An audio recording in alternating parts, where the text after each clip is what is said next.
Irving, your host in Knoxville, Tennessee, and I am back. Anyway, today I wanted to talk to you guys about how to get the most out of your kratom because we're all very proficient in drinking kratom or taking kratom. Now we need to know the in-depth technical stuff about how to get the best out of it. Honestly, the best way that I do it is I have a mortar and pestle. I'm not sure if I'm saying that right. A little bowl with a little crushing thing in it. And I put 5 grams of kratom in that. And I take like 10 milligrams of turmeric and mix it in there.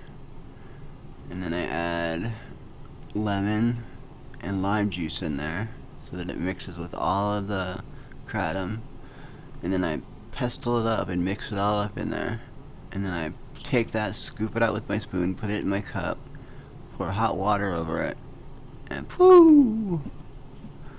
It tastes terrible, of course, but I don't know, the lemon and the lime kind of keep me coming back for more.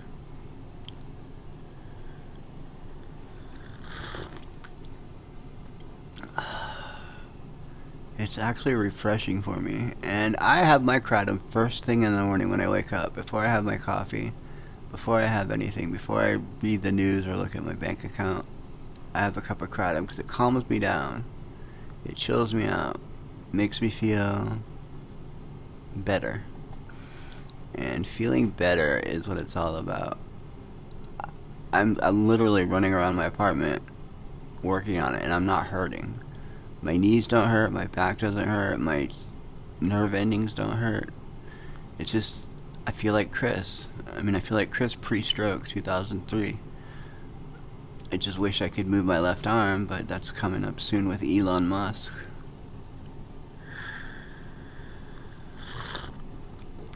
I hope so anyway, because he's my only hope to put the Neuralink project back into effect and put it in my brain and jumpstart over the lesions so that I can move my arm again. Because having one arm is hard to live with. And then when you have this piece of dead meat on the other side that doesn't do anything, it just hangs there, it gets heavy. So, and I've got enough heavy stuff in my life.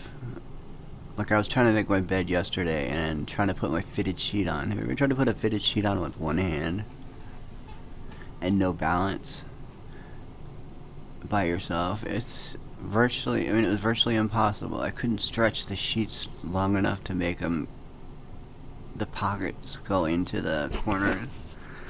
Put one corner in, pop it from the other side, and it goes away. Sucks making beds, but I gotta do it every single day, and I do it every single day. Now, my mom is a case of someone who was babied too much. Not babied, but was taken care of too much after her stroke. She has lost 99% of her independence. She can't drive anymore. She's having a hard time budgeting money. She's having a hard time keeping her house maintained. So we all go over there whenever we can and chip in.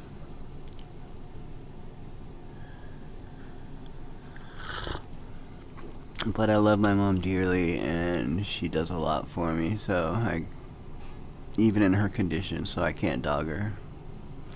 But it's just scary for me to think what it would be like if no one pushed me to make those phone calls, call the insurance company, call the doctor's office. I was terrified to be on the phone. I was terrified of any kind of social interaction at all. Back to kratom. Another way to stay lifted with kratom is to switch your strain. Like I'm having a red strain right now. So the next strain I have is probably going to be a green. And then the strain after that will probably be a white, because that's all I've got. Red, green, and white. And I'm waiting until January 3rd when I can afford to get my order from Uju for $175. Because he's got a special order for me because he knows my favorites, and he's gonna put them all in a packet labeled really well so I know where they go, what jar they go in. And he said he's got some super red that will knock my socks off, which I love hearing that because I love having my socks knocked off.